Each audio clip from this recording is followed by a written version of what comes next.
നമസ്കാരം.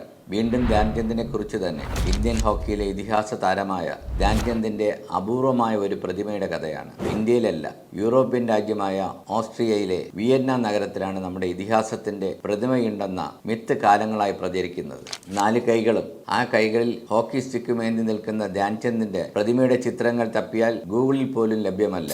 1936 ബെർലിൻ ഒളിമ്പിക്സിലെ ധ്യാൻചന്ദിന്റെ മാസ്മരിക പ്രകടനം കണ്ട് ആവേശം കയറിയ വിയന്നയിലെ ഇന്ത്യൻ റിക്രിയേഷൻസ് ക്ലബിനു മുമ്പിൽ ഇത്തരമൊരു പ്രതിമ സ്ഥാപിച്ചെന്നാണ് പറയുന്നത്. സോഷ്യൽ മീഡിയയിലും മറ്റും വർഷങ്ങളായി ഇതൊരു തർക്ക വിഷയമായി നിലനിൽക്കുന്നുണ്ട്. ഏതായാലും ഈ യുഗത്തിൽ പ്രതിമയുടെ കഥ സത്യമായാലും മിത്തായാലും ആ കാലത്ത് ധ്യാൻചന്ദിന്റെ പ്രകടനം കണ്ടിട്ടുള്ളവർ അദ്ദേഹത്തിന് 4 അല്ല 40 കൈകൾ ഉണ്ടായിരുന്നോ എന്ന് ചിന്തിച്ചു പോകും. അറ്റം വളഞ്ഞ സ്റ്റിക്കിൽ ഒട്ടിച്ചു വെച്ചതുപോലെ പന്തുമായി പായുന്ന ധ്യാൻചന്ദിനെ കണ്ട് യൂറോപ്യന്മാർ അന്തമിട്ട് നിന്നിട്ടുണ്ട്. മനസ്സറിഞ്ഞാണ് അവർ അദ്ദേഹത്തിന് മാന്ത്രികൻ എന്ന അർത്ഥം വരുന്ന വിസാഡ് എന്ന വിളിപ്പേര് നൽകിയത്. ധ്യാൻചന്ദിന്റെ സ്റ്റിക്കിൽ കൂടോത്രമുണ്ടെന്ന് യൂറോപ്യന്മാർ സംശയിച്ചിരുന്നു. അടുത്തിടെ അന്തരിച്ച പ്രസൂൺ പാണ്ഡെ സംവിധാനം ചെയ്ത ഫെവിക്കോളിന്റെ ഒരു പരസ്യചിത്രം ഉണ്ടല്ലോ, അതിൽ നിശബ്ദനായി ഏകാഗ്രതയോടെ മീൻ പിടിക്കുന്ന സായിപ്പിന്റെ അടുത്ത് ചുള്ളിക്കമ്പിൽ ഫെവിക്കോൾ തേച്ച് മീനിനെ ഒട്ടിച്ചു പിടിക്കുന്ന വേന്ദ്രനെ കണ്ടിട്ടുണ്ട്. അതുപോലെ